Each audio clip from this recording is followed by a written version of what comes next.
And hello and welcome back to the 20-Sided Podcast. As ever, my name is Brian Flaherty and I'll be the Dungeon Master. Once again, I'm joined by our trio of lovely players. We have Jenny Gustafson. Hello. We have Blythe Roberson. Hello. And we have Kevin Bauer.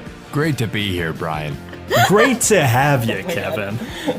How you guys doing? You feeling good? Oh, so good. I'm ripping. I'm roaring.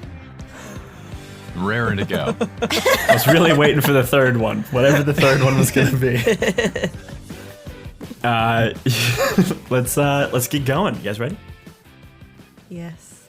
You betcha. Last time on the R.M.S. Titanfall.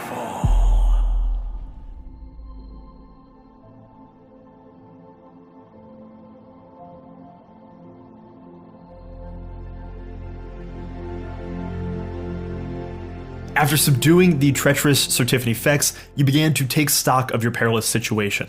Annabelle, still shaken by the betrayal of her Queensguard, revealed that the seeds of her assassination plan were likely planted by Sir Tiffany herself. As Camille comforted her shattered lover, Karis questioned her about the McQuick amulet she was left at birth. Camille confirmed that it was indeed her father's sigil on the amulet, and that it was very possible that Karis was indeed some kind of royal bastard. But when the subject of the king's death was raised, Warwick's eyes betrayed a secret that he was hiding, giving you the idea that King Bonathan McQuick may yet still live. Meanwhile, Captain Beezus and Meadhbh revealed that the automated SOS signal had not been activated aboard the ship, and that the emergency sending SOD would have to be activated manually. Unfortunately, it was located below in the ship's now flooded helm. Meadhbh located some potions of water breathing, hopped a ride on one of her new dolphin friends, and dove down on a solo mission to send that distress call. On the way, she encountered an overzealous shark and was able to fend him off before finding and activating the sending stone. While in the helm, she noticed the power output from the engine was maxed out, though the gauges indicated that little of the actual energy from the engine was powering the ship itself. Believing this engine likely was somehow feeding the Kraken, Meadhbh attempted to lower the power, and in response the Kraken writhed, threatening to further damage the ship. She was able to lower the power slightly, slowing the regeneration of the monstrosity, possibly buying some time for the survivors. Back upstairs, Karis and Cleave began moving further up the ship, looking for more survivors and, more importantly, for a way out.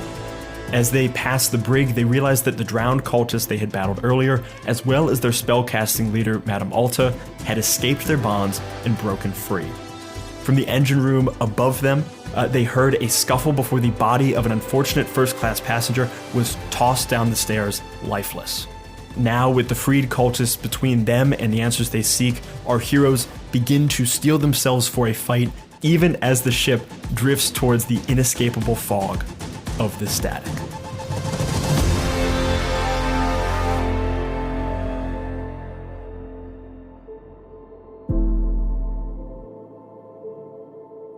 We begin as Meadhbh hears in her, in the massive sending stone she was holding.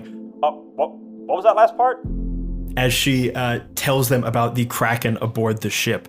Of 2 floors above, Cleave and Karis are standing. You guys have just seen this body fall to the ground, and you hear movement of these drowned cultists above you, setting up a guard perimeter, as you heard Madame Alta tell them not to let anyone else up. What do you guys do in this moment? Well, shit. Yeah. Okay. Okay. First order of business, we probably got to go through this guy's pockets, right? Oh, great idea. Let's see what he's got. Yeah, maybe he's got something in there that'll kind of let us sneak on up there, get the drop on them. Or know why he got thrown down, perhaps. Or that. Let's take his clothes off.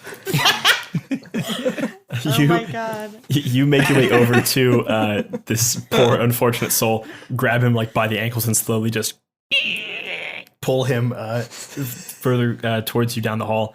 Go ahead and roll an investigation check, either of you. For sure. Oh my fucking god. Oh, well, 8. Okay, better than me. I got a 4. You guys kind of like look through his pockets. There's not a whole bunch. Like there's a billfold with some money and like his passenger like ticket. It's one of these like very nice gold, crazy nice tickets for the VIP like first class passengers. You don't find anything that's necessarily helpful other than the suit he's wearing is extremely expensive, though now covered in the blood from his fully just garroted neck. Oh, that's just good word, garroted. It's a good word. Do we see any tattoo on him, like the drowned tattoo? You roll up his sleeves and you do not see any kind of tentacle tattoo on him. Oh, so he's not in the club. You get the sense that this was like a passenger who was attempting to escape and met an unfortunate end just by like running into the wrong people at the wrong time. And he ended up getting garroted. Getting garroted. Not a lot of opportunity in real life to say the word garroted. You really got to use it when you can. This is honestly the first time I've ever come across the word. It's good. I was sure you made it up. Really? Yeah, it's like the scene in The Godfather where he does the... I'm sorry. Describe that one more time. It's the scene of The Godfather where he does the Gotcha. Yes. that one. Gotcha. Okay, well, in terms of where we are, I feel like we've come very far. And as much as I just saw a dead body being thrown inches past my face, I don't want to turn back. But yeah. Really, does this change what we expected we were going to find that much? And we knew we were going to be finding some evildoers. Does the presence of a dead body really? We probably should have expected this. I mean, Shiza. Because we're going to go up and see that woman who I flatulated on. And she's going to know who I am. And I remember this being an issue that I thought.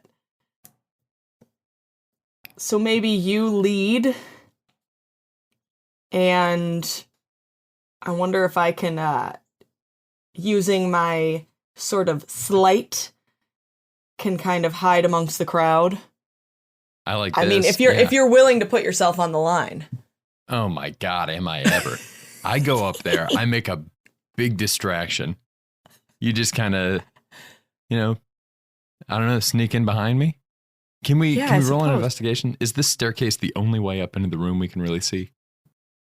So it's a staircase up to like the next floor. So you're essentially going from a hallway with like rooms on either side. It's like a central like hallway of the ship. Because now that you're at the bottom of the ship, it's like the ship itself has narrowed. So you'd be going up this staircase, essentially into another hallway that would essentially have a bunch of rooms on either side. I say let's fucking go for it. Gun it and run it. Yeah. Is what I'm saying. Rip it. As you guys prepare to make your way further up into the ship, Meadhbh, what are you doing in this moment? You've just sent out this SOS signal.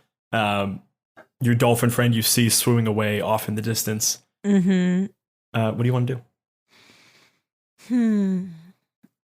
Well, I feel like I've done the dang thing that I came to do, which was to send the SOS. And there's not really much I can do about the fact that we're drifting into the static. So, I mean, as much as it pains me to say because of the dramatic irony of I know what Meadhbh doesn't know, I feel like I want to go find my homies and help them. Okay. We're gonna need that fork of bees. Oh yeah, I fucking forgot about the fucking bees. Do you try to like take this massive sending stone rock with you, or do you just leave it in this room? How much does it weigh? It's like a good 20, 30 pounds. Like it's hefty. It's hefty. It's heftissimo. But most of these are made to be portable. This one is like very much a in-place emergency mega stone.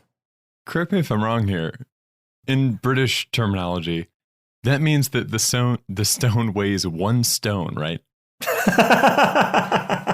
Is it really? I really hope so. I think it's 1 stone is 14 pounds. Then canonically, this thing weighs 14 pounds. Absolutely. Okay. All right. This 14-pound stone, you know what? The thing that people don't realize about me, because they just focus on the fact that I'm a small lady elf and that I love fucking animals, I love plants. They don't realize that I'm ripped. I've got good muscles. And so I would rather take the stone with me than let it out of my sight. I mean, I could always bop someone on the head with it. Worst comes to worst. So yeah, me and my stone go to find my homies. We see Meadhbh like heft up this stone and like it like slips from your grasp for a second. You roll up your sleeves and all of a sudden we realize that your forearms are just like thick, wiry, veiny monstrosity. This is just like there's that whole subreddit that's just forearm porn. It's just that picks it up, hefts it on your shoulder. When people talk about women getting too ripped, they're talking about me.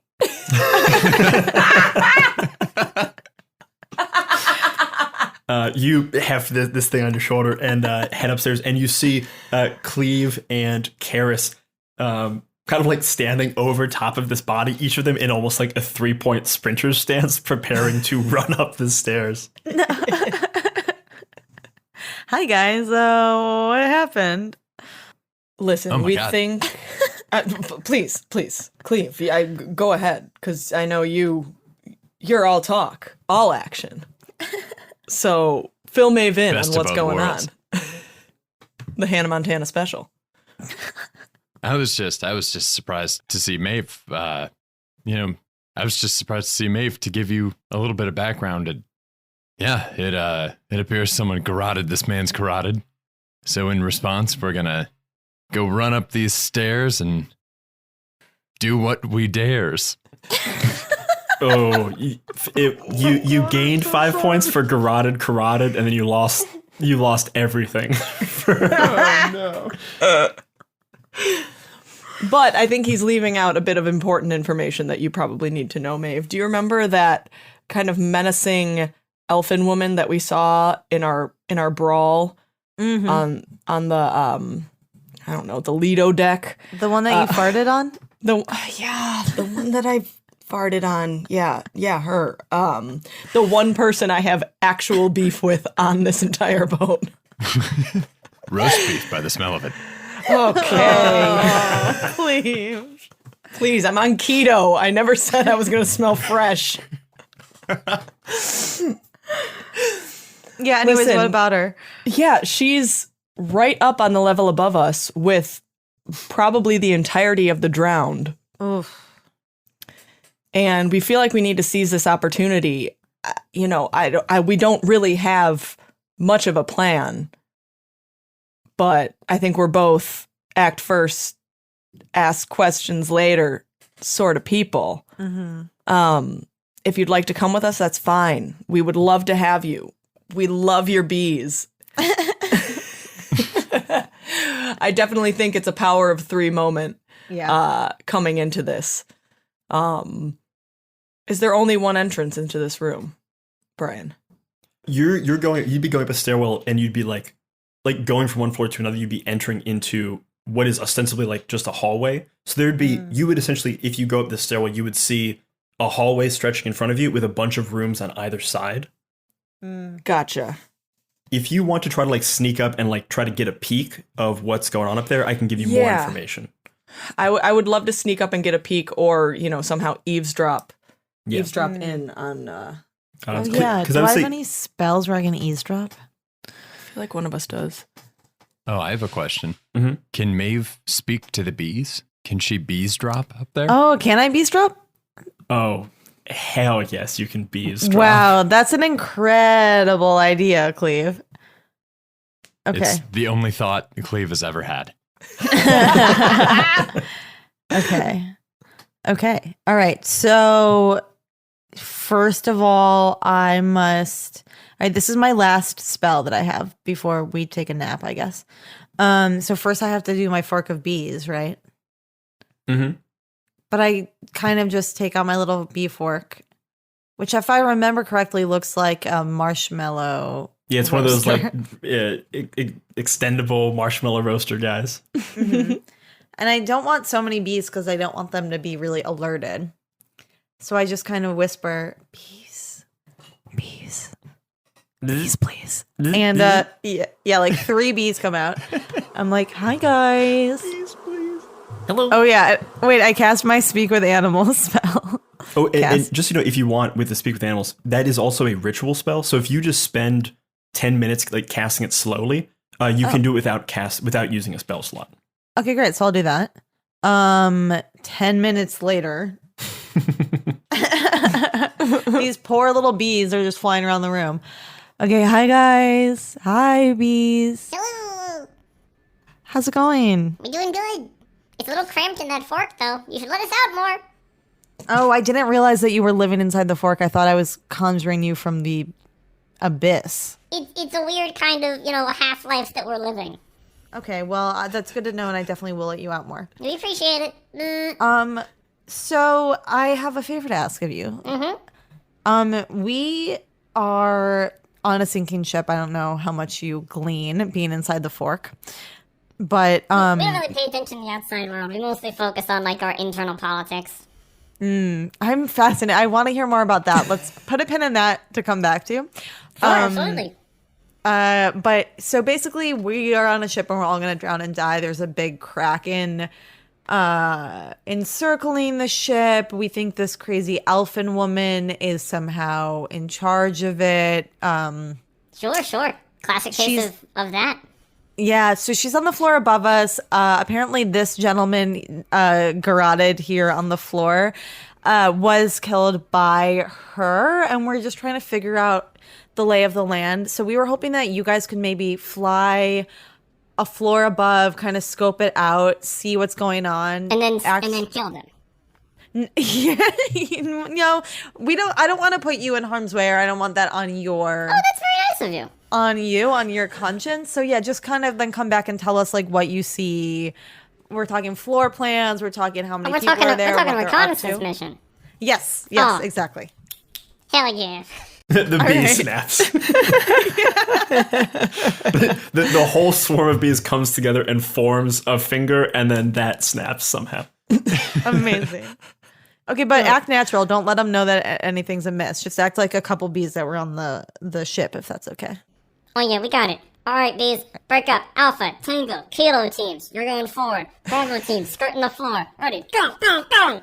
And you hear as this massive swarm of bees that's this thick large black dot that was just in front of you spreads out and they all begin to skirt the sides of the walls and the floor.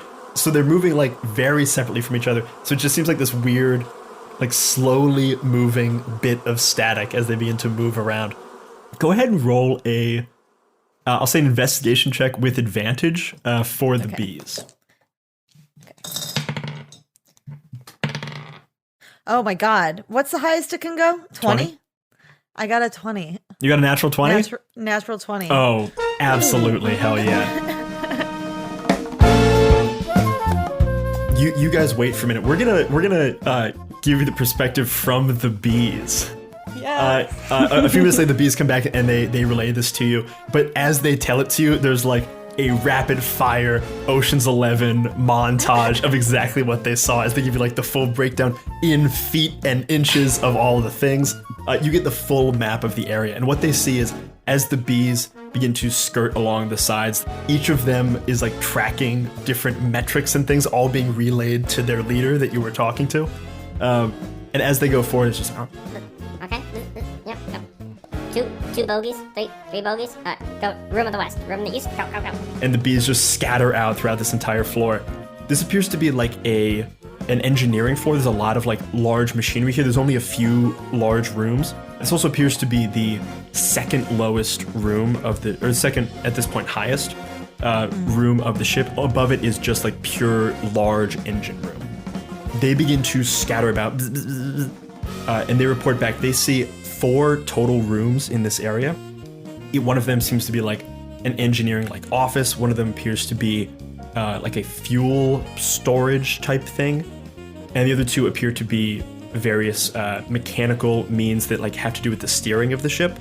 two of the guards are stationed like in the hallway. There's two of the drowned cultists are stationed in the hallway, just kind of like looking back and forth. Each of them armed with like scimitar swords.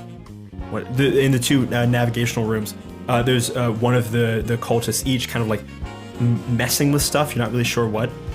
And then it appears to be that the last two are in this like fuel room, just kind of like hanging out, shooting the shit. They're like not doing anything. You get like fragments back of their conversation from the bees as they like talk about it. The bees like play you back their audio verbatim. It's just like buzzy. and you see the bees themselves form like the waveform of what they were saying. And you hear a little fragment of their conversation. It's just, Man, this is totally... Fuck, this is not how this was supposed to go.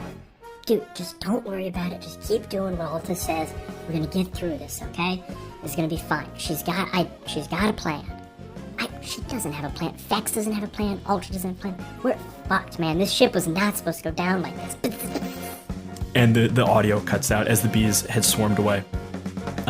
You do not get a... so you know that there are 6 cultists on this floor. You do not see Madame Alta on this floor.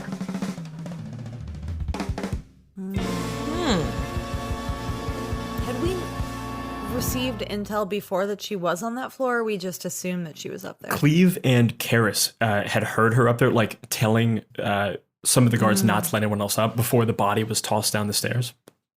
So you knew she was there recently, and she couldn't have come down past Karis and Cleave without being seen. So she's either up in the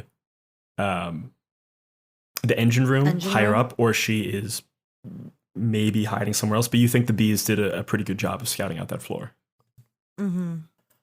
Maybe she's invisible.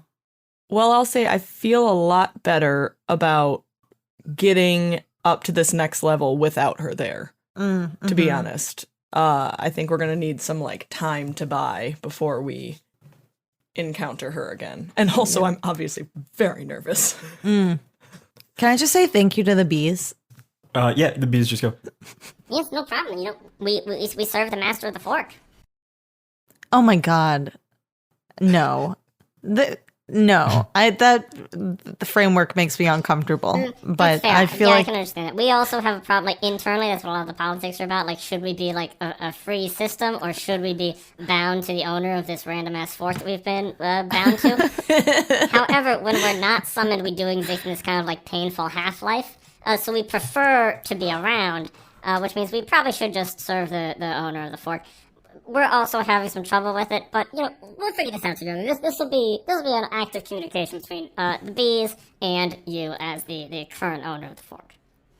And if our heroes survive the R.M.S. Titanfall, look forward to a spin-off podcast exploring the politics of the bees who live inside the fork.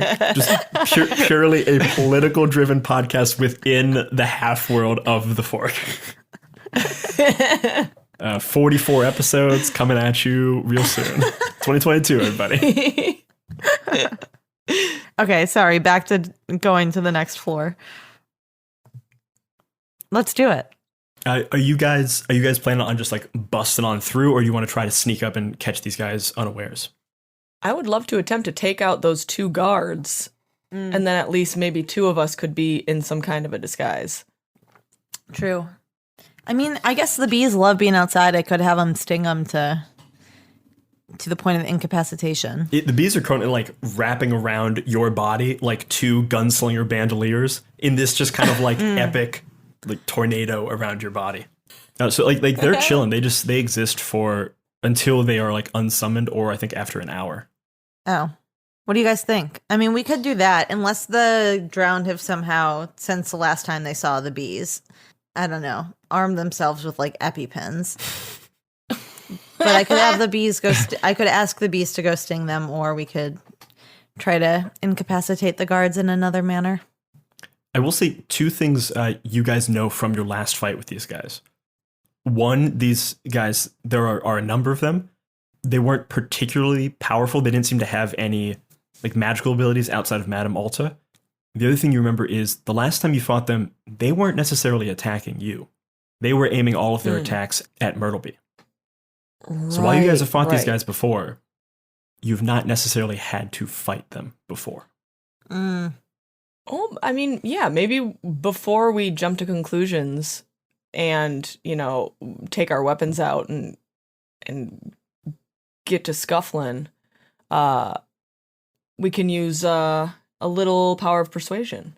Wait, but isn't the thing that, like, they're monomaniacally oriented towards their one goal, and while they didn't see us as the object of violence in our first fight, now they will, so it'll probably actually be way worse than it was for us the first time, because they weren't trying to, like, hurt us. I think you guys realize after having interrogated them in the brig that without without either like a level of trickery or some kind of extreme persuasion that would need some kind of like external force as well, these guys likely will not be swayed. Gotcha. Yeah. Cleave's going to pull his weapon out and jump to conclusions. You guys making your way up? Wait, Yeah. should I get the bees on them? Yeah. What? Yeah. That'd be Why a don't good we just distraction, all... right? Yeah. I'd say sick those on them, and then I'll have my short bow at the ready. Okay, perfect. If Okay, the- We'll have bees. his if you, Glock. If the bees get their attention away from the staircase, I could drop them with sneak attack. Yeah, that works for me. Just don't shoot any of the bees, okay? Oh, I'm not even shooting. I'm going Oh. dagger on this one. Okay, great. All right. Bees, are you ready? Of course, we're always ready. Okay, go get them. All right, Bravo team, Alpha team, Tango, go, go, go! The bees begin to fly out from you in this like massive assault formation, flying up the stairs. I need you to go ahead and roll initiative for the bees. Okay. So I roll the 20-sided, and then I add you'll the add initiative thing. 1 for the bees. 1? The bees only have 1 initiative? Yeah. Wow. Stop it. Okay. 10. Hell yeah. The bees fly up in this like ecstatic formation. You hear their leader from the center of this thing, just like this larger bee dot at the center of this formation. Charge, brothers, charge!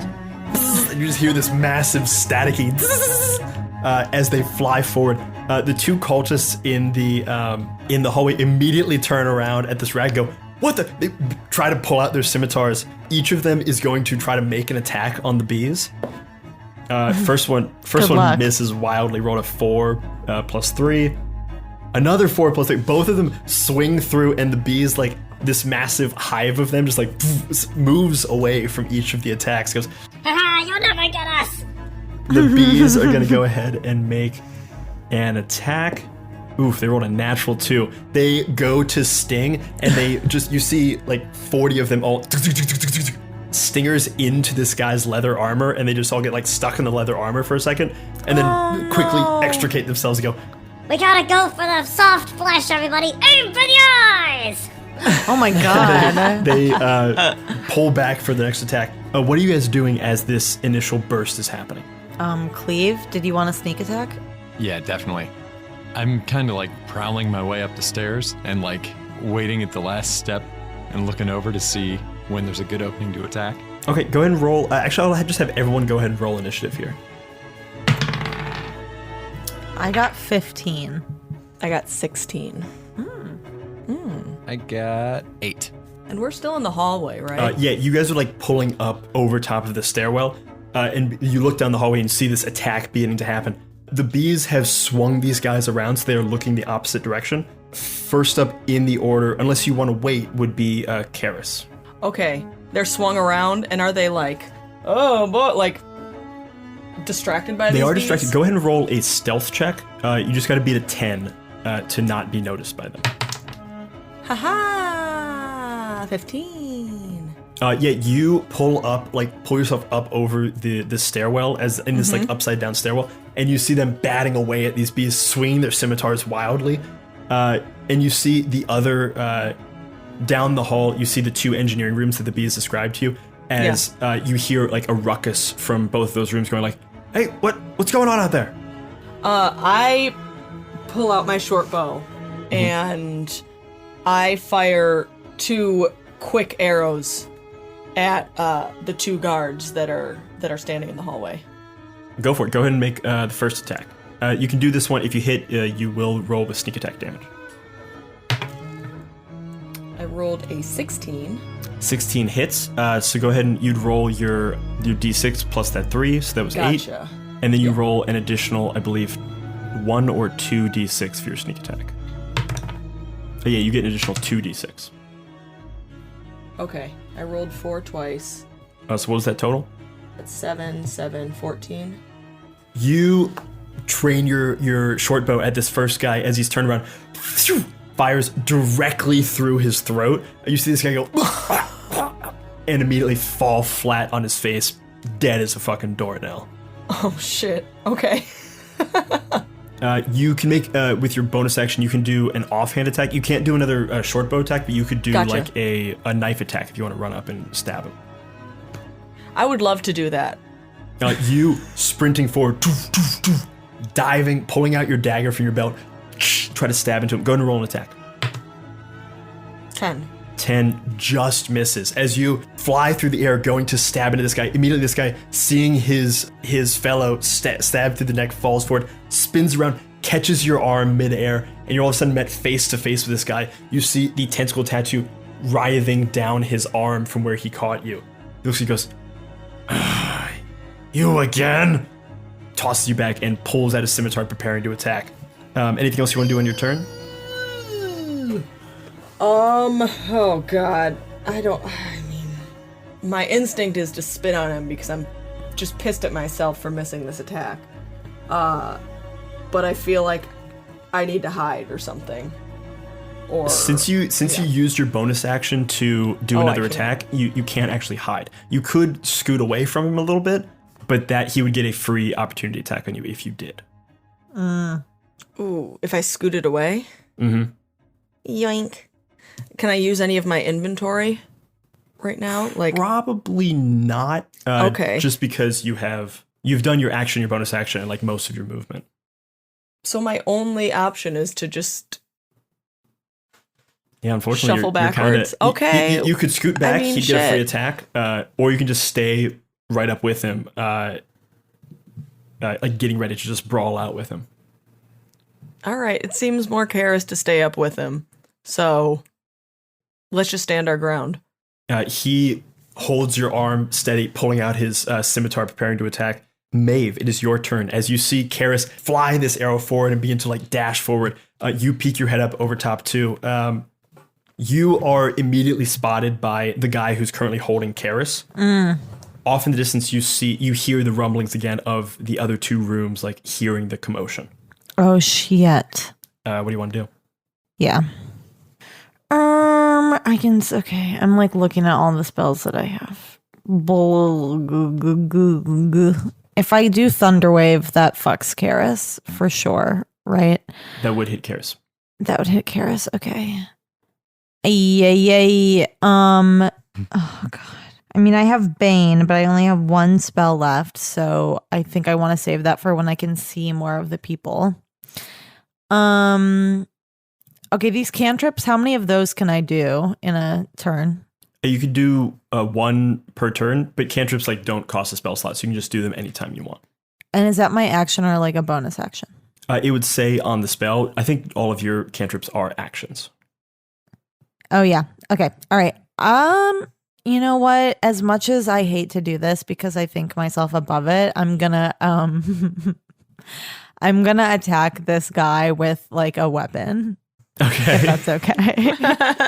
What do you pull out your rapier from your massive bag?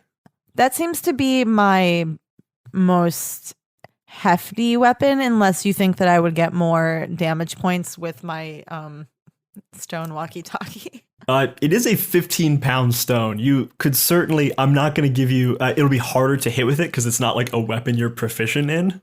But if you hit, it will do more damage. Oh, interesting. More damage than the rapier? Yeah, I think the rapier is like 1d6. It's 1d8 plus 2. Yeah, I'll say you can try to attack with the stone. You get no bonus from it. You just have to roll a straight d20. But if you hit, you'll get 1d12 damage. Oh, wow. Oh God, I really want to help and not go too far, just because I think it'd be cool to knock someone on the head with a big old rock. Come on, get biblical on this guy's ass. All right, Stone him. I stone him. I bop him on the head with my big stone. Go ahead and roll an attack. I'll say so you can add your strength modifier. Okay, I roll an attack with which die? Your D20. Okay. I guess your strength modifier is 0. So yeah, just roll straight D20. Okay, great. Wow. I'll let you know you gotta beat a 12. Oh God, I didn't. I absolutely didn't beat a 12. I got a 9. You charge for him, this stone overhead, your surprisingly sinewy muscles rippling over top of you. You go to slam down on this guy, and he very quickly just like spins around, and you kind of almost like falling off balance from just the pure momentum of this thing as you try to swing it. Right. You're now right up there with him. Your bees are kind of like swarming around, and they go, We'll help ya! and the bees begin to swarm, preparing to attack this guy. You still have your bonus action and some of your movement, if there's anything else you want to do. Okay, you know what? I'm going to use my bonus action, of course, for Bardic Inspiration. Hell yeah. I mean, the cat's out of the bag that Cleave's about to... I mean, if they haven't already pieced together that Cleave's on his way, you know, that's on them. So I'm going to be like, Cleave, wherever you are, you got this. Like... You are such an inspiration to all of us. The thing you said about carotid, you know, we're all still thinking about that. We're all still chuckling. Please come get these guys so they don't kill us. And then for I have a movement, right? Then can I just like hide or scurry away? Because you're in that you tried to like attack this guy with a melee weapon, if you move out of his range, he will get a free attack on you. Yeah, so I just stay. You stay right there with Karis. As this guy begins to like move back and forth between the two of you, looking down the hallway to where he knows Cleave must be coming, and also like being menaced by this like black swarm around him, preparing to just like fully engulf this guy. That's the end of your turn. As you look around, all of a sudden from just a little bit ahead of you on the right, you see 2 more cultists come out. What's going on? Hey! They pull out their scimitars. They're coming out of this like fuel room and begin to charge forward. One of them is going to make an attack on you, Meadhbh. On me? You're the first one they see. That is a natural 20 to hit. I'm gonna die. I have 4 hit points left. Oh, shit. No. You take 6 points of damage from this guy. So do I die? You fall unconscious. You guys don't let them do anything fucking nasty to me while I'm unconscious. You get hit with the scimitar, collapse to the ground as the bees go, No! the bees begin to spin around, preparing, like they move their target. Wait, do they have to die even though I earlier told them that I think it's fucked up that they consider me Oh, no, they're still around. And, or actually, wait, let me check. phew. Let me check. No. Oh.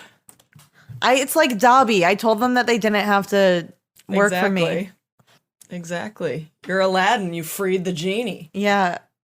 I'll say they stay around for the time. So they continue to swarm. I will, because you are unconscious, I'm gonna have them make like a check to see what they do, because now they don't like the person that's controlling them is not conscious. Wait, I have to tell you something about bees so that you know. Okay. So that you can be inside their psychology. Sure. Okay. When an animal, because I feel like we're really focused on the stinging mindset. Okay, when an animal gets into a beehive, like a wasp or even an ant that shouldn't be in the hive, they won't sting it. What they'll do is that all the bees will surround it and start vibrating to the point that basically they cook this bug alive, and that's how they kill the animal. Yo, nature's fucking metal. Yeah. So just know that that's in their toolbox. They can do that if they want to do that. You hear, as you fall unconscious on the ground, you hear the bees call out, All right, boys, it's time to really give them the business. as you see these guys, you see the swarm itself begin to slowly shimmer as it vibrates and menaces towards this guy that felled you. The second cultist is going to run forward and make an attack towards Karis. Karis, that's a 6 + 3 is 9. I'm guessing 9 doesn't hit. No. Cool. This other guy swings by you, and you, like the guy that was holding your arm, you move him into position so that his sword deflects off his companion's sword. As you see the large, beefy woman holding this sword that you had initially seen attacking Meadhbh. That's the cultist's turn. Cleave, it is your turn. Okay. Is there anybody that is like not facing me or that I could get a sneak attack on? Go ahead and roll a stealth check. The one guy who's holding Karis, you definitely can't. The other two, maybe. I got a not terrible 13. Their passive perception is 10. So you see the two guys that run out. As you see one of them slash into Meadhbh, and she falls unconscious. The other one trying to attack Karis. Both of them have their backs to you. As they look at this wall of like vibrating black and yellow, you will have a sneak attack on either of them, so you can roll with advantage. Oh my god, hell yeah. I'm gonna take the one on the right, and I'm gonna sneak attack this guy. I'll do it with my short sword. Hell yeah. Go ahead and roll with advantage. Okay. Ooh, dirty 20. Dirty 20. You, what does it look like as Cleave like bounds forward and slashes hard into this cultist? Ooh boy. I'm running, and then I think probably toward the end, I give it like a nice leap, and I kind of like go arm outstretched and just try to like slash it. I'm specifically trying to slash out the back of this guy's knees. Go ahead and roll your damage plus your sneak attack damage. Your sneak attack damage is an additional 2d6. Ooh, okay. 16. 60. Jesus. You fly forward through the air with that last jump. This person begins to turn around, only to look down, feel a sudden thump, look down and see your sword fully to the hilt in their chest, like pointing up, so it's like coming out of their back at an angle. You see them just kind of go as just blood pours out of their mouth, and you pull out your sword and they crumple to the ground dead. Anything else you want to do? I mean, yeah, I got what? I got dash, disengage, or hide. Mm-hmm. I'm gonna hide. I'm gonna find a place in this hallway. Go ahead and roll me a stealth check. 11. If you trying to think, because you're in this group of people. Okay, I'll say with an 11, you could. Can I like Homer Simpson style just retreat into the swarm of bees? Oh, there's a swarm of. I was trying to figure out how the hell you would move away while still staying in the threatened area. Yeah, the swarm of bees forms in front of you, and you just slowly Homer Simpson back into it as you fade into the black and yellow of the bees. That's so cool. Karis, you just see Cleave disappear through this static of bees. Anything else you want to do with your turn, Cleave? Yeah, I think that's it. Just mentally preparing for the next attack. You find your back facing the back end of the hall. From the back, you hear a commotion as well as two more cultists fly out of this engineering room that the bees had told you about. Look down the hall and go, "You again!" Being to run towards you. Each of them are going to make attacks on you because you are hidden from the guys in front of you, but not from the guys behind you. Wait, I spaced out because I'm dead. Did Kevin or did Cleave get the advantage of his bardic inspiration from me? Oh, you didn't use it, but he didn't necessarily need it. So you still have that 1d6 die you can add to any roll you'd like. Okay, amazing. Cleave, the first one is going to attack you. Thank you, Maeve. That's a 21 to hit. Yeah, I think that's gonna hit. So you take 6 points. Okay. Not looking great, but okay. Second one swings at you. Does a 13 hit? Just misses. Just misses. The first one stabs into your shoulder hard. The second one goes to make the same attack, and you're just able to pull down. You feel the first blade that's still in your shoulder like dig in a little deeper, but you're able to just miss this sword as it kind of like pulls back and just skims your neck a little bit, leaving a little tiny cut. As these two guys are menacing towards you, swarm of bees to your back. It's top of the order. Karis, the cultist that is grappling with you, is going to attempt to make an attack on you. That is a 12 to hit. Just misses. Again, like as you're wrestling with him. He tries to like bring his, do that thing where like you're both wrestling with the sword. He pulls it down into your face, and you're able to just pull it back. Next up is it's the bee's turn. You see this massive swarm of bees, like as a unit. Like it looks like a wall that's essentially like dividing this battle into two fronts. All of a sudden, it shifts so that the wall is facing directly towards the woman that felled Meadhbh. You see, all of a sudden, she looks up and goes, No! The bees all of a sudden descend upon her and begin to static around her. That is... They rolled a natural 6, so not great. These poor bees, they don't want to fight. 6 plus 3 is 9. They begin to descend around her, like vibrating around her, and she's just able to push them off for the moment. For the moment, their attack is not effective, but you hear their leader go, Redouble your efforts, boys! Vengeance will be ours! Karis. Can I pitch a name for this attack? Yes. Shake and bake. Abso-fucking-lutely. Shake and bake, boys! Shake and bake! Karis, it is your turn. You see one of these people is being like swarmed by these bees, trying to like bat them away. You've got the cultist in front of you trying to like battle with you, pulling the sword back and forth. And as the wall of bees descends around this first person, you see Cleave currently fighting off 2 cultists as well. What do you want to do? Blink. God, I don't know which of my spells I could even use. I feel like most of them would do damage. To Cleave. Yeah, if I were to use Firebolt, that would probably hurt Cleave, wouldn't it? No, Firebolt hits one person. Targeted? Yeah, it's targeted. But this guy is still on top of me, yeah? This guy, he's like kind of like battling Like with we're you. still You could grappling? make an attack with anybody because he's not like, in game mechanics terms, he's not grappling you. So you could still make an attack anywhere you'd like. Okay, I would like to aim Firebolt back at the person attacking Cleave, Okay. so that if I do need help in a little bit, at least he might be free from that.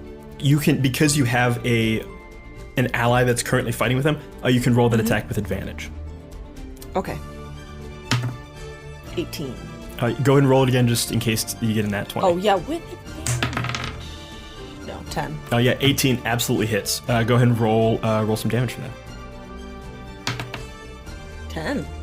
10 damage? Yep. As you're fighting this guy, you're like, each of you is holding your blades together and you're like slowly, going back and forth with your main arm. With your free hand, you spin together this firebolt and like dodge around for a moment, blast it forward. And Cleave, as you were currently like digging this blade out of your shoulder, all of a sudden, like you're having a tough time pulling it out because this other person's trying to push it in. All of a sudden, the blade comes free easily, and you look forward, and the guy in front of you just has a full hit. The center of his face is just missing. As this fireball just blasts directly through. You see him like That's fabulous. kind of look at you with this non-existent face, and then just crumple to the ground. Absolutely smoked this guy. Cleave, you look forward and see the one guy who had just missed you kind of looks at his buddy, looks back and goes, "Shit!" I look at that guy and I point at his friend's body and I go, "I've heard of a blank stare, but this is ridiculous." No! He was my friend! He can't be a punchline! Karis, it's still your turn. Anything you want to do with your bonus action or your movement? Yeah. I suppose Can I try to attack back at this guy who's attacking me still? You can do... Or I can dash. You can do an offhand attack. It's less powerful, but you can certainly try. You could disengage, so like you move away from without taking an attack of opportunity. And you could like run away somewhere else. I gotcha. Yeah, I'm gonna choose to run away. Possibly in the direction of, isn't there another room where there are a couple guards, or are they all kind of based out in the hall on right the now? bees' reconnaissance? Yeah. They're currently all either out in the hallway or dead on the ground. Okay. All right. So you see the one that you are currently like grappled with. You see the one that's Sure. being swarmed by bees, and the one in front of Cleave. Gotcha. I'm gonna retreat and kind of get my wits about me. Cool. Are you pulling like straight back towards the stairwell? Are you going into one of the side rooms, or are you going towards Cleave? Towards Cleave. You, as this guy is like pushing back and forth, you effortlessly like swing your sword around so that he kind of stumbles past you. You disengage and run past towards Cleave, kind of like getting close to him, preparing to help him fight off this guy. That is Karis' turn. Meadhbh. I'm dead. So you're not dead yet. You're unconscious. Yeah. The mechanic for Dungeons & Dragons is you now make what are called death saving throws. Oh my glob. You're going to roll a d20. If you roll a 10 or higher, that's one success. You roll until you either have 3 successes or 3 failures. At 3 successes, you are stable. At 3 failures, you are dead. Jesus Christ. If you roll a natural 1, that counts as 2 failures. Jesus. Oh my god. If you roll a natural 20, you will come back to consciousness with 1 hit point. Oh my god. Okay. Wow. How often do people die? Depends on the game. I don't want her to People die die. Okay, here we go. Okay, a 12. So that's a success, yes? That's a success. So you have 1 success, no failures. So you're not out of the woods yet, but it's looking okay. Do I do this once every time it becomes my turn, or do I do it until something happens? You do it once every time on your turn. If someone else comes in and like heals you in some way, that will bring you back to consciousness. Or if anyone wants to make a medicine check, DC 15, to try to stabilize you, they can also do that. Okay, what if someone comes in and stabs me in the forehead? If someone makes a melee attack on you as you're unconscious, that's a critical hit. You take 2 death save failures. Okay, great. Okay, great. All right, here I go back to being unconscious. Still unconscious, but like you guys look down, you see Meadhbh like fighting forward. That's Meadhbh. The cultist that's currently being swarmed by the bees is going to... She's fucking swarmed by bees. She's going to make some wild attacks against the bees. That is an 8 plus 3. Where's that swarm of bees? 8 plus 3. Misses again as she swings wildly. Goes, I hate bees! No, not again! She swings wildly. You see the bees kind of like just getting pushed by the air as the blade kind of goes back and forth. She attacks, unable to hit them. She is going to attempt to run away towards her friends. They're going to get, the bees are going to get an attack of opportunity on her. Oh my god, I think they miss. 7 plus 3. Yeah, 7 plus 3 is 10. They miss. So she runs away. The bees attempt to like swarm around her for a moment, but she's able to get away and now joins her buddy who's facing off against Cleave and Karis. Cleave, it is your turn. Okay. So you now have Karis by your side. You see Meadhbh on the ground unconscious, but fighting successfully so far for her life. 2 bandits or 2 cultists are near you. One of them is closer to Meadhbh, but has turned his attention towards the 2 of you. Okay. The one that's closest to Meadhbh, can I get a look at, how's this guy looking? He looking healthy? He looking a little bit ragged? Yeah, go ahead and roll a perception check. Ooh. Oh my god. I'm about to get this guy's straight up hit points. I rolled a... Oh no, perception's -1. Okay. Got an 18 then. 18. You look, this guy has not been hit at all yet. Full hit points. These guys are, this guy's, really everyone around you, I'll say with an 18, you look, none of them have been hit yet. You've like, all your focus attacks have been on other people, and each attack has like dropped them fully, because you guys have just nailed some of these attacks. They're not particularly beefy. So like one really well-placed attack could drop one of these guys. Okay. I'm going to try to swashbuckle a little bit here. I'm going to draw my pistol and shoot at the guy that's close to Meadhbh. I will say just something for you as far as the swashbuckling goes. With the swashbuckler class, if you engage if you like take it up and do like melee range attack, like get right up into him, you will get advantage because there's no one else fighting against him. or if you attack one of the guys that Karis is also near, you'll be able to get advantage. Oh, I'm gonna go melee the Meadhbh guy then. I'm going in close. I'll keep the short sword out. The other thing for that is if you moving away from the guys that you're currently fighting, if you take the disengage action, you can go to this other guy without taking an attack of opportunity. If you don't, you'll still have your bonus action, but they'll both get free swings on you. Yeah. No, I'll use disengage. Okay, you duck out of this battle, kind of like look over to Karis, give her a little nod. As Karis steadies herself against these two foes, you run forward, gun in hand, and just like full straight up to the guy's chest. Go ahead and roll an attack with advantage.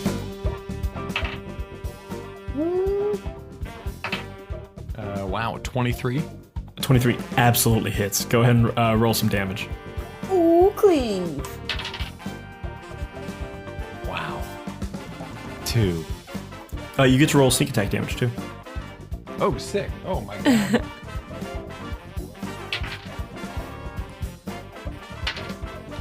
Wow. 5. 5 total. Yeah. Hell yeah. You Bad roll. smash into this. You pull forward, pull your gun forward, and just fire point blank. He's able to just deflect it with his sword as he sees you coming. Fires hard through his shoulder. You see a big chunk of blood explode past him. Grimace on his face, looks towards you, pulls out his scimitar, prepares to attack. Anything else you want to do? No, I guess, man, I just really hope I don't get fucked up by the scimitar. I will say, because you're a swashbuckler, if you want, you can also, because we're like calling your gun at this range like a melee weapon attack, you can move away from this guy in particular without taking attacks of opportunity. Oh, yeah. I get the fuck away from this man.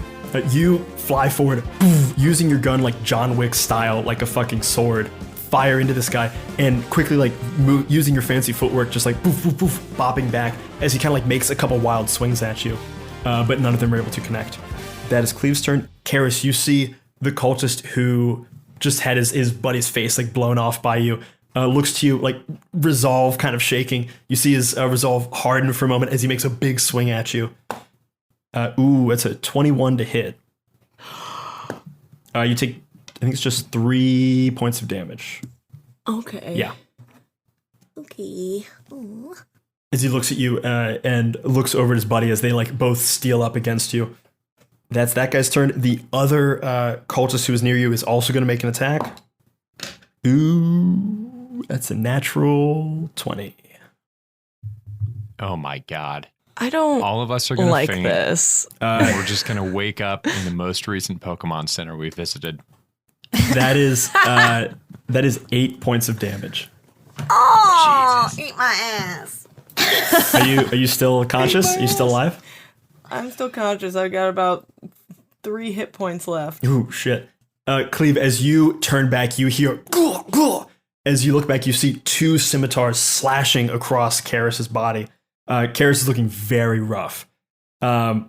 It's impossible to not feel a little bit guilty about that. It is the bees' turn. The bees are going to, Come on, bees. like a wall again, fly forward towards the woman who attacked Meadhbh. That is a natural 20 for the bees. Finally, the bees. The Give the bees. bees a purple heart. Wow. For God's sake. The bees roll 4d4 piercing damage. That's going to be 8d4 piercing damage. So that's 2, 4, 5, 6, 7, 8, 12, 13, 14, 15, 16, 17, 18 points of damage. So what happens is you see the bees all of a sudden, and I think Meadhbh for this, you even like wake up for a moment, like your eyes kind of flutter, and you see this wall of bees moving forward in this menacing attack. The one little like commander bee comes up to you and like lands on your face, goes, Don't worry, we will avenge you.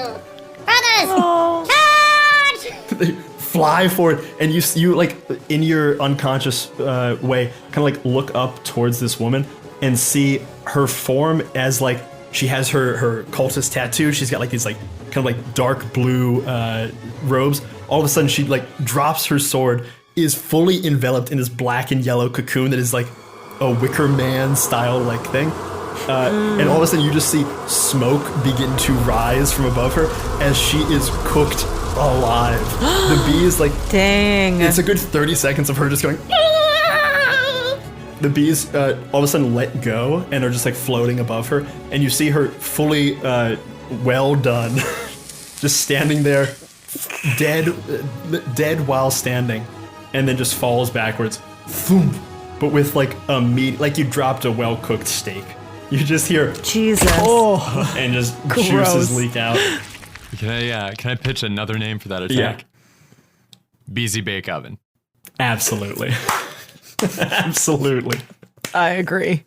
Yep. It's law. Maeve, you felt yourself coming to conscious. You see this attack happen, and then you hear Cleave say, "Beezy Bake Oven," and you immediately fall back unconscious. That's the beast's turn. Karis, it's your turn. God. You see the woman who just attacked you, who like hit that nat 20 on you, immediately just roasted by these bees. This wall of bees kind of like forms a face for a second, looks at you, and just gives you a wink. And there's the one guy who's now like, you see his scimitar literally shaking, but still menacing towards you. Still menacing towards me? Yeah. Can I run an intimidation check? Because I don't want to like expend any more energy, but like, come on, you goon. Hightail it out of here. Call your mom. Yeah, you can try. Go ahead and roll an intimidation check. Oh, baby, make me crazy at 21. I'm gonna roll a wisdom saving throw for this guy. If he beats your 21, he will continue to fight. Okay, that's fine. However, I am gonna give him advantage because he is are a you? zealot and he's like fully down for this. I gotcha. He does have a +0 to his wisdom modifier, so he's got to roll a nat 20. That's 14. That's an 11. You see this guy immediately drop his scimitar and go, no, just don't let the bees bake me. I don't want to be a beesy bake oven. I walk very slowly towards him. Say, from this day on, your children and your children's children and your children's children's children will know, and you will go home and tell them of what is called and what will forever be known as the Beezy Bake Oven. Of course, I promise, just let me live. He crumples into a pool of his own urine on the ground. Crumples into his own urine. Sounds like me, first year of college. Shame. Got him. We'll explore that in a talkback episode later.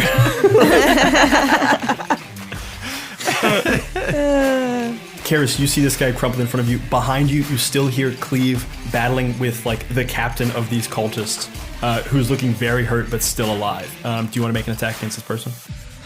Yes, I do. I really do. Do I have any... How long do my spells last for? I guess that's what I'm asking. Like, how often can I use a spell? So the spell slots that you have those each per long rest. So you'd have to like do a full sleep. sleep. So we don't have a long rest. Okay. But any of the cantrips you can do at will, like whenever you want. I got you. Boo. You also see this guy is looking very fucked up. Perhaps I will just pull out my short sword. You And charge him. pull out your short sword from your belt, running forward. Go ahead and make an attack. You can roll advantage because you have you have Cleave flanking you. Right. 14. 14 hits. Go ahead and roll damage, and with sneak attack damage. 7 plus sneak attack damage. Is 2d6 plus 2 is 15. Karis Thornbrow. How do you finish him off? I don't want to repeat history. Oh, no. No. But when you guys weren't looking, I did find a bean burrito. Oh my god. And I did eat it. And as much as I would love to keep this fire and fury in my belly, at this point, if Madame Alta knows what I've got cooking, her little dweebies are gonna get a taste too. So I do a sort of kick spin kung fu martial arts shit, spin around while I am ripping my short sword across his neck, let just an epic Chipotle level fart rip. And the sheer torque of my spin creates a sort of a tornado. You sever this guy's head in this spinning move, and the force of the severing like makes it spin with you, and the wind that you generate from this movement has him like in like a geostationary orbit with your like his head is now off his body and just like directly in front of your ass, which is currently just fully farting in him. So the last, like, you know how you like you sever someone's head and they like live for 8 seconds? That whole 8 seconds is just open asshole. And then the head lands on the ground, rolls toward the guy that you intimidated with just a look of pure, putrid disgust fused to his face. This guy like looks up and sees the head of this guy and goes, "No, that's worse than the bees." You guys have fully defeated these guys. The bodies of these cultists lay either dead or very much broken in a mental way on the ground. Above you, you still hear the thump, thump of the massive tentacles of the Kraken moving and kind of still rending the metal of this ship little by little. You see the cultists in front of you who Karis broke down completely, still like quivered in a ball on the ground. The ink from his tentacle tattoo is still like visible in front of you. What do you guys do? Is there any way, does anybody have like a first aid kit or anything like that? Oh, actually, sorry. Maeve's still crumpled on the ground. Maeve, can you go and make a death saving throw? Yes, sir. I got a 4. That's 1 failure, 1 success. Both you guys, you see Maeve on the ground, unconscious. You see from her wound, she's like beginning to bleed out. What do you guys do? Can we do a got medicine check? stabilizer. Yeah, each of you, we're gonna like go through this. We're gonna stay in order. So Cleave, you'd be up next. Go ahead and make a. Are you trained in the medicine skill? I definitely don't think so. Let me double check. No. Okay. If you have any like healing spells, potions, good bears, or anything, you can use those, or just make an untrained medicine check. DC 15 to stabilize her. Yeah, I'll say the closest thing to any kind of a medical device that Cleave would have on him is probably like a little bottle of vodka hidden on him somewhere. That could definitely steady your hands, but it won't help in this situation. Though I will say, you still have your inspiration die from Maeve. So if you want, you can add an additional D6 to your roll. Yeah, that'll be great to offset my -1 medicine. Okay, I rolled a 14. And then I get to roll a D6 for the inspiration die, right? So 14 minus 1 is 13. You just got to roll a 2 or higher. And I got a 3. Hell yeah. You, Cleave, you bend down over Maeve, looking at her. You're like vaguely versed in like field medicine just from like being a PI, but this is like a bad cut. You try to like patch it. You begin to like tie up the wound as best you can, but you look at it and it like doesn't seem to be working. And then from the back of your head, you hear Maeve's words almost just like echo there. You got this. And you all of a sudden find within you like the resolve to kind of like look down at the wound and be like, oh no, okay. And you begin to like pull out, like you rip off some of your coat and like begin to tie it around her in such a way, just kind of like shaking her. You are able to stabilize Maeve. Maeve still unconscious, but no longer in danger of being killed. So you are stable, but you're at 0 hit points still, so you're still unconscious. Either any kind of healing spell or potion will bring you back to consciousness, or just a long rest. Okay. You guys have Meadhbh stable with you, but still very weak. You see the one cultist in a pool of his own making. Looking around you, you guys are battered and bruised, but victorious for the moment, as above you, you hear still the sounds of the Kraken rending the metal of the ship little by little. And Meadhbh, I think because you probably never necessarily told them this, you're the only one that knows where the ship is currently drifting. Oh, God dang it! And how much time you guys actually have. Oh, no. Do they at least know to pick up the rock and bring it with them? I'll let each of you make a intelligence check. I'll say DC 10 to realize what the rock is and like remember to grab it. Gotcha. Oh boy. Oop. Oh, well, looky. Eggs and cookies. 10. 10 exactly? Mm-hmm. Oh yeah, you look down at the rock and like you see like the runes on it, realize what it is. You pick it up and you're like kind of a squat, hefty dwarf, and you pick it up and you like it takes you a second to pick it up for a moment. You didn't realize how heavy it was, and you kind of like look over at Meadhbh and see her just like rippling biceps. You're like, shit. You pick up this rock with you. What do you guys do? So wait, is Meadhbh conscious? Mave's unconscious, but she's not dying anymore. Like you've like tended to her wounds. She just needs time to rest or like some kind of healing spell. I don't have any healing, really anything. So we're in a hallway, right? These rooms that are off to the sides. Is there any way, I mean, can we like check in one of these rooms? Maybe there's something that could help? Yeah, you can make an investigation check. Yeah, let's do that. I'll say you can do it with advantage if like you and Karis are doing it together. Huh? Well, yeah, but can I ask a quick question? Did we take out or, push away all of the drowned that are on this floor, or is there still... all based on the bees reconnaissance, you took out all of the drowned that were on this floor. Okay. Except for the one guy who is like just mentally shattered on the ground. Right. Okay, I got you. But everyone else is dead, at least on this floor, and that's all they looked at. Okay, cool. Yeah, Cleave. I'm down to clown. I rolled 2 5s in a row.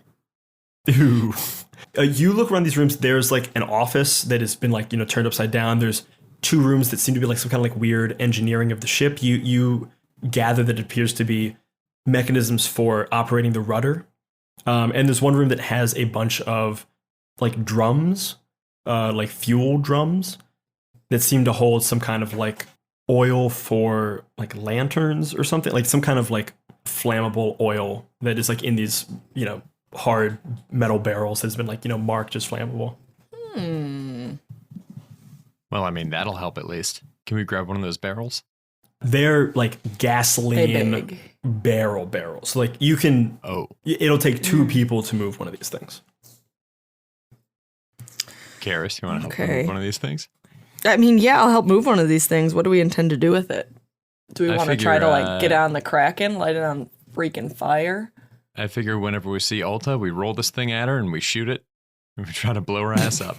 Oh yeah, you do have a gun. Can I say a little something that I just learned in case Karis and Cleave look through my shit to see if I have anything that can save me? I have oil, which is suggested that I use in a similar way, that I throw on someone and then set them on fire. Yeah, I have oil as well. But just a flask of it, not like a whole. Yeah, just a flask. Whole barrel. I think Cleave is probably oily. I feel like he does not take like care his of himself, T-zone. so his skin, yeah. Cleave can do the same thing, but he has to rub up on someone for 30 seconds before it works. Ew. Oh my god. I mean, yeah, I also have a tinderbox. So, I mean, do we just take stock of this being there and, move accordingly, and if we need it? But I mean, I don't know. Where can we even move it to that it would be functional? Yeah, that's a good point. Maybe we just become very aware of where it is. And if we, find ourselves on the floor above / below, we maybe try to shoot through the ground at it or something. Sure. And there's also the rudder that controls the direction?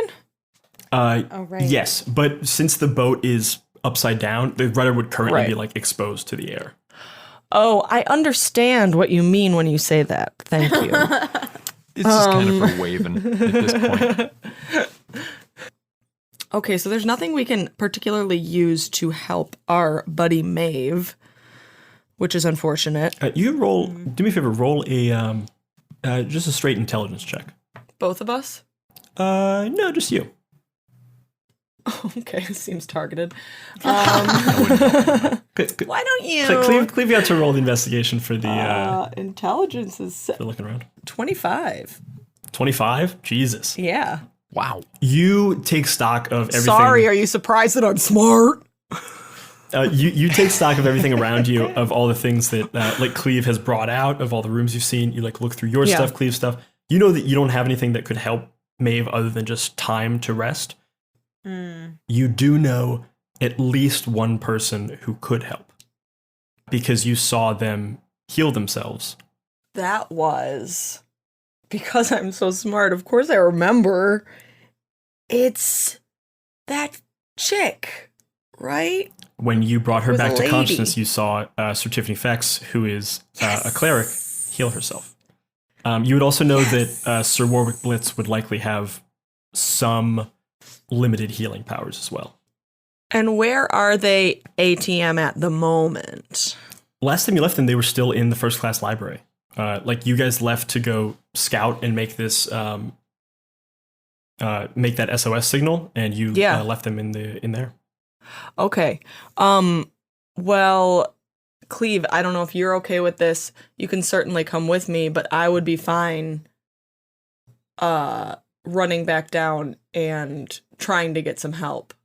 Unless you think that we should just give Meadhbh the resting time and our time is better suited somewhere else. But I don't think we can do much without her if we're going to, like, descend upon Madame Alta. Yeah, nah. I mean, I need some help too. I'm only at 6 hit points at the moment. I think the whole crew kind of needs to recoup a little bit.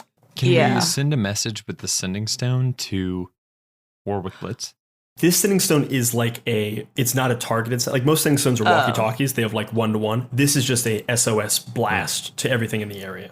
Can both of you roll actually, both of you, what are your passive perceptions? Mine is 14. 14? Yes. Cleave, what'd you get? The score is an 8. Okay. Cleave, you, as you're talking, have your back to the hallway.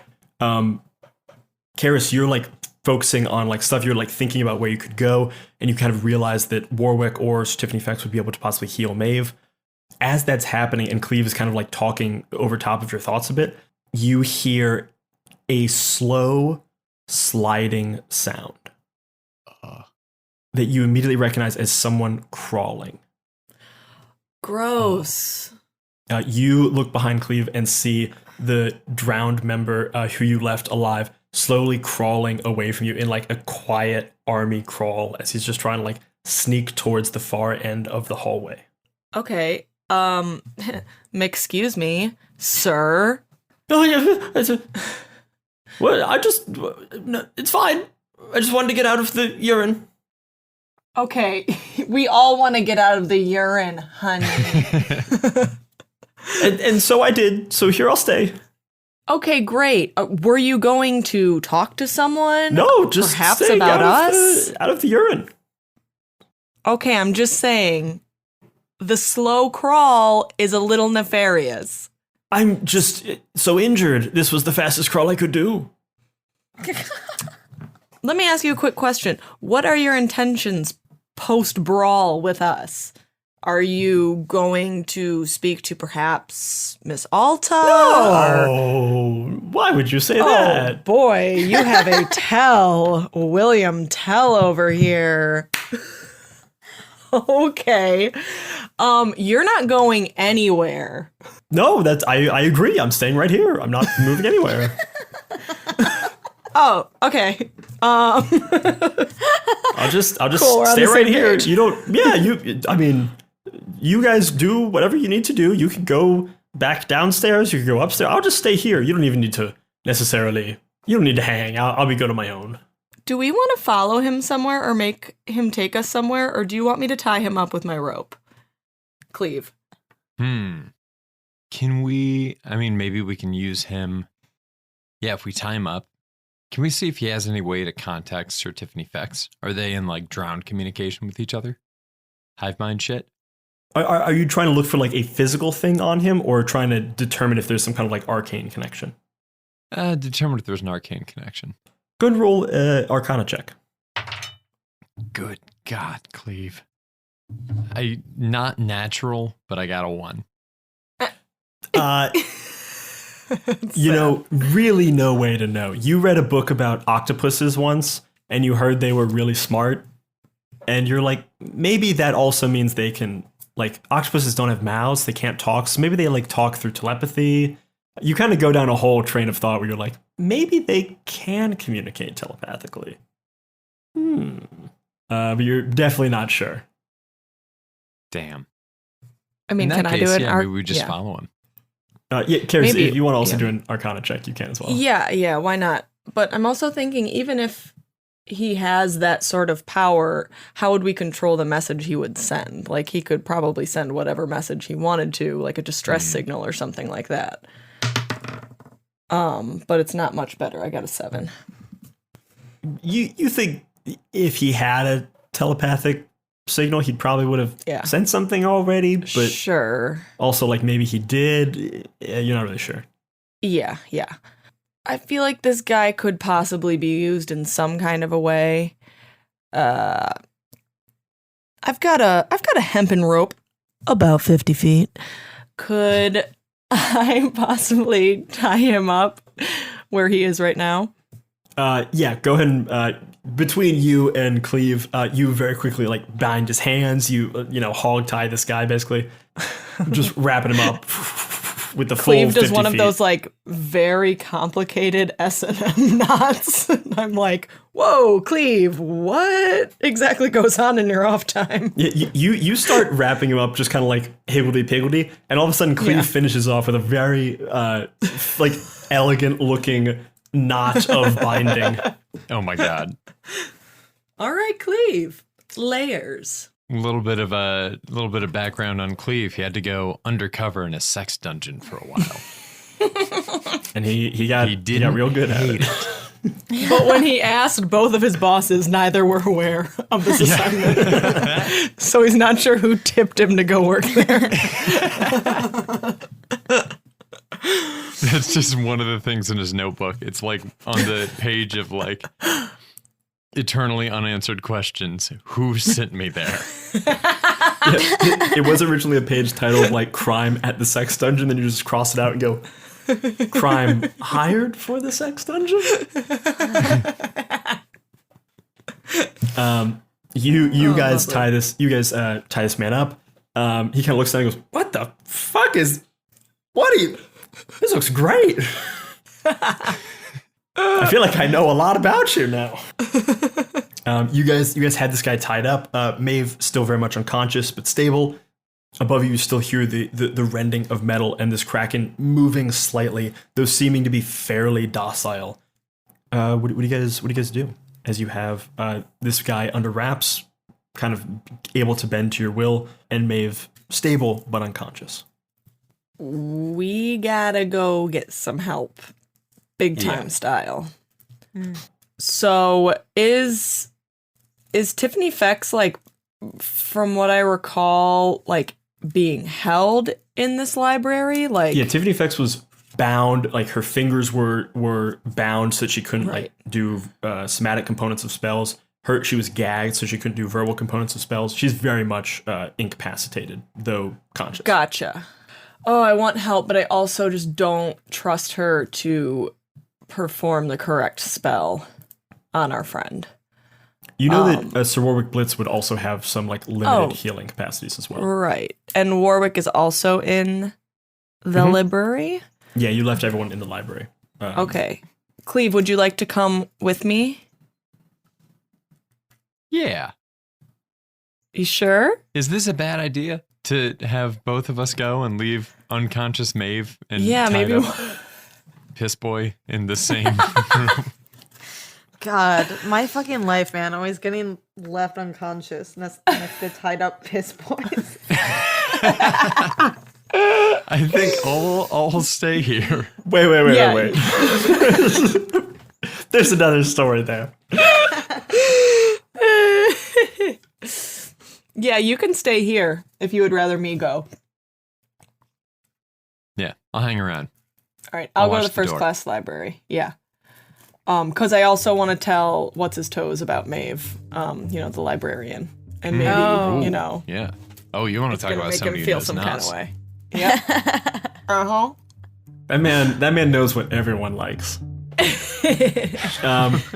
Karis, you make your way back down a couple floors to the first class library. You open up the big doors and you see, as the doors open, the crowd of passengers still huddled around, kind of like all their heads snap to you.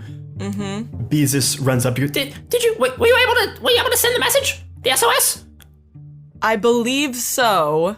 Our associate Meadhbh, I don't know that she communicated that to us, but she was sent down and she did have the sending stone. So my best assumption is yes, the message has been sent.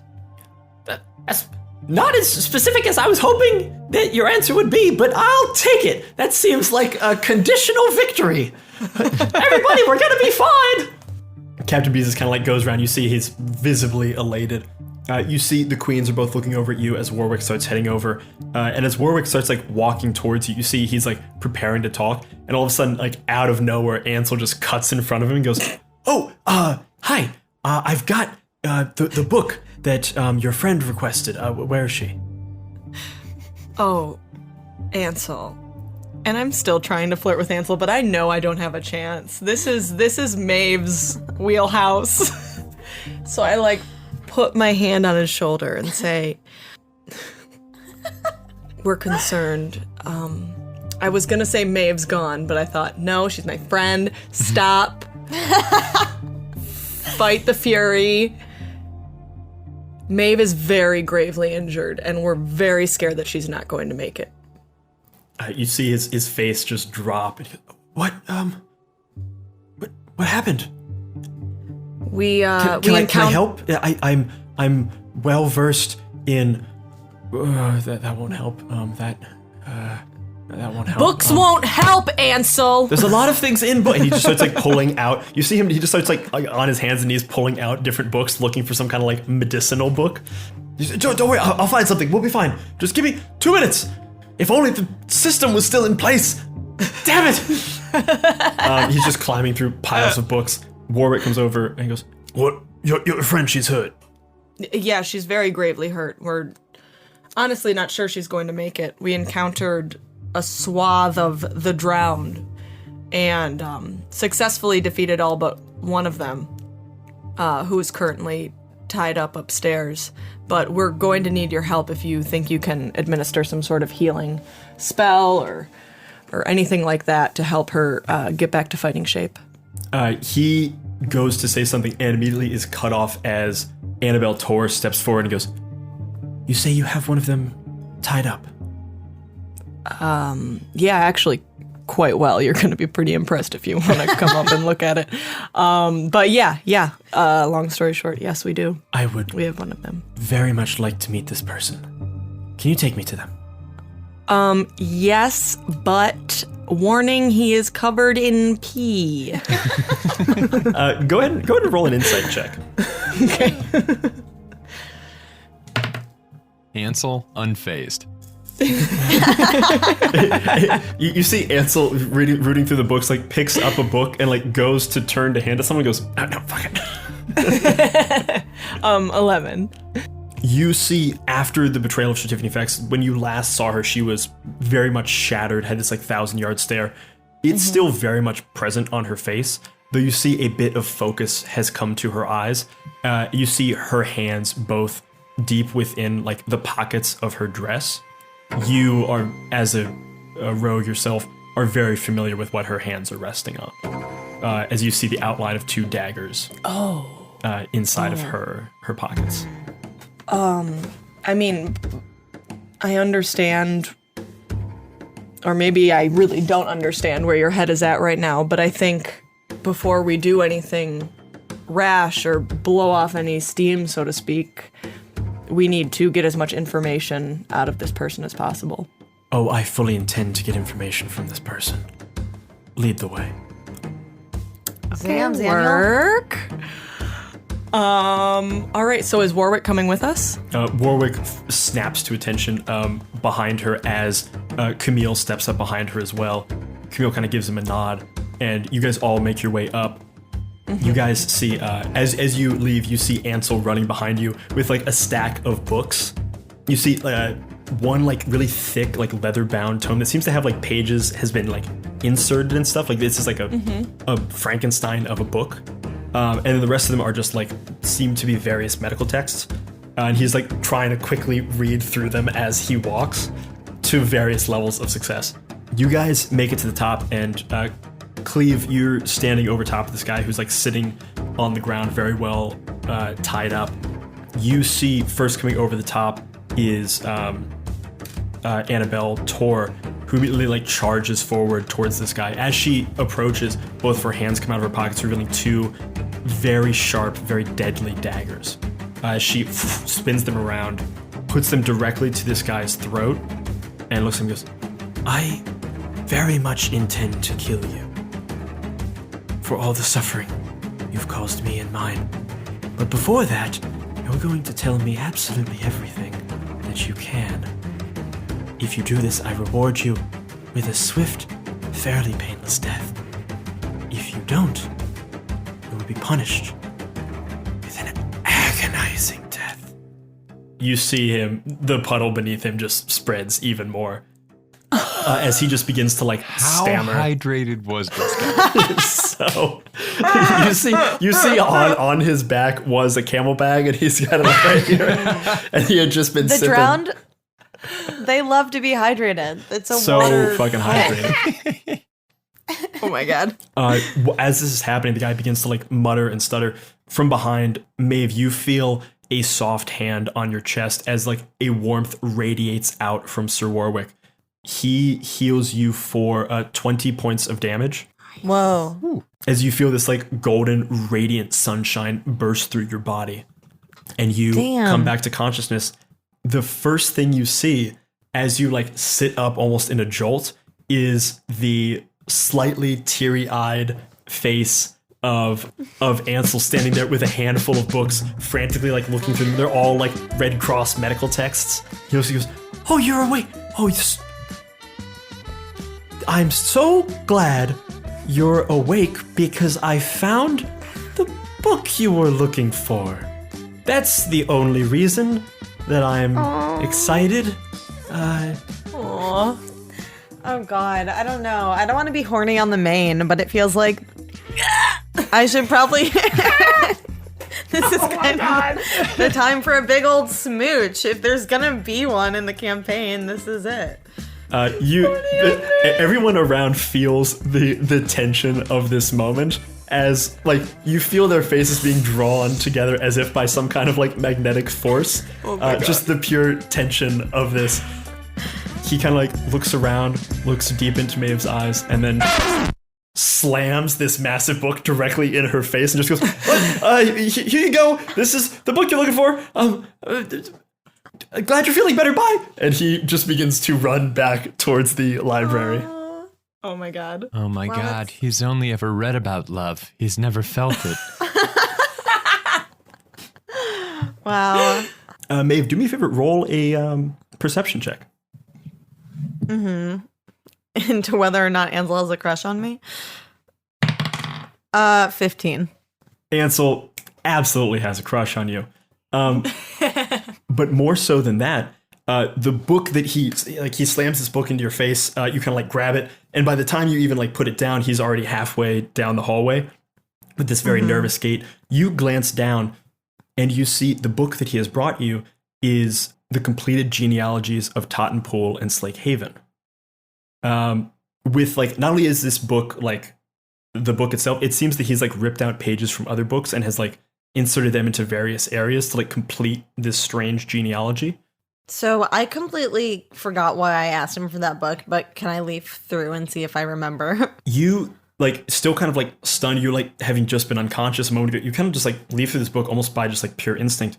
You realize it is a listing and a genealogy of the order of succession of Tottenpool and Slakehaven. You had asked him some time ago to find out who would inherit the throne should the two queens perish. Oh yeah, who would? You look and you see, because of the way that they killed their fathers, their mothers had both died when they were both young. There wasn't like a clear succession. Like it was a strange confluence of things. You see you see Baron Bucolo von Bunty seemed to inherit it, but he died. Then you see like another page seems to say that the Marquis de Freckle would do it. But he was excommunicated by the church by like weird circumstances. You see Count Can Count as one of the people for Slakehaven. You see Prince BB Geriatrica. It's this strange confluence of events where like each person, as you get close to the top, seems to be the clear inheritor of each throne, but they were removed from the order of succession by some like weird confluence of events. Like either they were excommunicated in some way, they were killed, they were lost at sea, they were imprisoned for like this strange obscure reason. And then finally, like 8th or 9th down the line, you see who would currently inherit it. You see, it says Duke Anaronak. And you kind of like look through and you see status deceased. And it's not until you scroll further down that you realize Duke Anaronak is the Duke of the Divorcee province. Oh my god. That woman! Oh no. Okay, where is she? Do we have eyes on Ms. Divorcee?